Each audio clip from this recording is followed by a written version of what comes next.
السلام علیکم ناظرین، میں ہوں اویس چودھری۔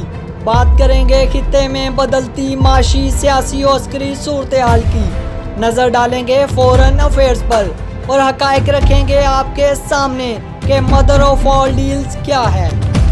ایک بہت بڑی خبر سامنے آئی ہے کہ ایک مرتبہ پھر سے مودی حکومت اور بھارت کو منہ کی کھانا پڑی ہے اور بھارت کے تمام تر عزائم خاک میں مل گئے ہیں۔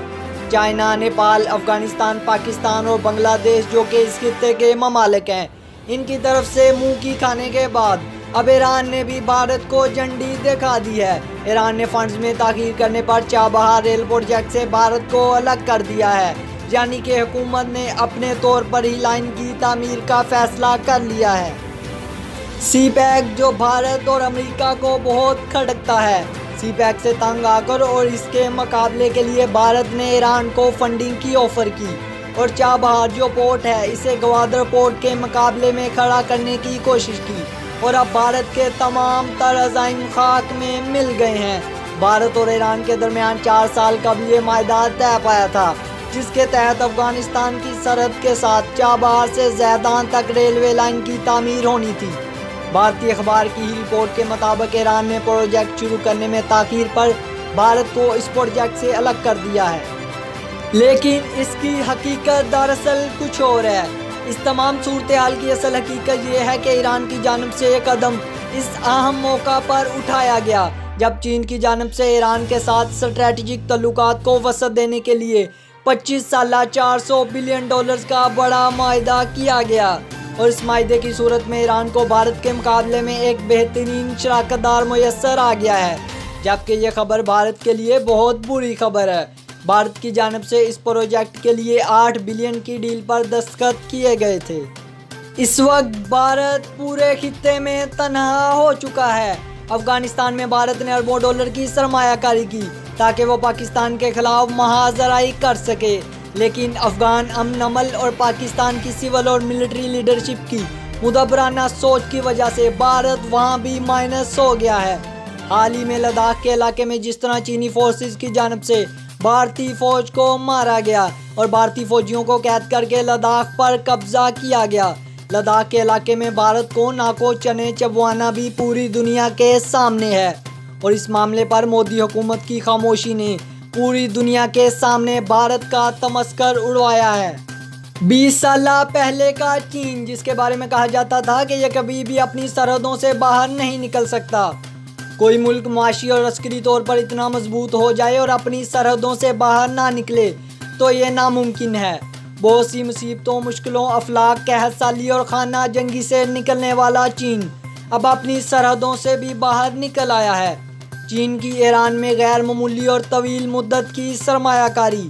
ایران کا کیا مطلب ہے؟ اس کا مطلب ہے کہ عراق میں داخل ہونا، اور عراق سے شام میں داخلہ ہے۔ شام کا سمندر جسے بحیرہ روم کہا جاتا ہے، وہاں سے یورپ کا آغاز ہوتا ہے۔ بات کی جائے امریکہ کی تو امریکہ کے بڑے حلیف دیکھے جائیں تو وہ انڈیا، آسٹریلیا، جاپان اور عرب ممالک ہیں۔ امریکہ نے ان کی مدد سے چین کے جنوبی سمندروں تک دباؤ پیدا کر دیا ہے، لیکن چین نے جو اس میں سے راستہ نکالا ہے وہ ہے سی پیک۔ چائنا کے گرد گھیرا تنگ کرنے اور اسے ٹف ٹائم دینے کے لیے امریکہ، اسرائیل، بھارت، آسٹریلیا، جاپان، عرب ممالک اور امارات نے مشترکہ سرمایہ کاری کرنے کا فیصلہ کیا ہے۔ حال ہی میں سعودی عرب نے $100 بلین کی سرمایہ کاری کا اعلان بھی کیا ہے، اور اسی طرح نیپال نے بھی بھارت کے بہت سے علاقوں کو اپنا ظاہر کر دیا ہے اور اپنا نقشہ اپ ڈیٹ کر دیا ہے، اور دوسری طرف بنگلہ دیش نے بھی سٹیزن شپ امینڈمنٹ ایکٹ کے معاملے پر بھارت کو ٹف ٹائم دیا ہے۔ مودی حکومت اپنی پالیسیوں کی وجہ سے پورے خطے میں نہ صرف تنہا ہو چکی ہے، بلکہ بھارت اور مودی حکومت پورے خطے کے لیے ایک بہت بڑا خطرہ بن چکی ہے۔ بات کی جائے مستقبل کے بننے والے بلاک کی تو ایک بدرا کمار جو کہ انڈین اسٹیبلشمنٹ کے آدمی ہیں، وہ پاکستان میں بھی رہ چکے ہیں اور بہت سے کنٹریز میں امبیسڈر بھی رہ چکے ہیں۔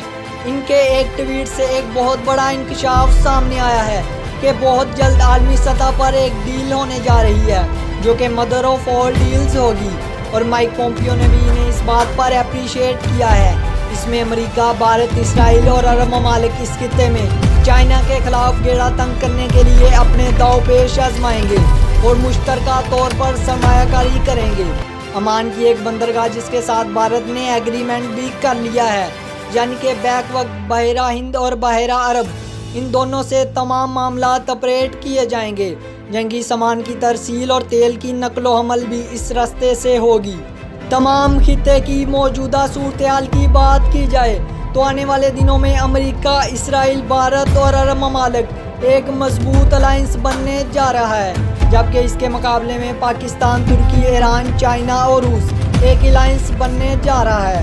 پاکستان میں تیزی سے جاری سی پیک، چین کی بڑھتی ہوئی مارکیٹ، ایران کی مشترکہ سرمایہ کاری، 2023 میں ترکی سے بھی پابندیاں اٹھ جائیں گی، اور روس یعنی کہ سینٹرل ایشیا کا تعاون ان تمام ممالک کو حاصل ہونا امریکہ کے لیے ایک بہت بڑا پیغام ہے۔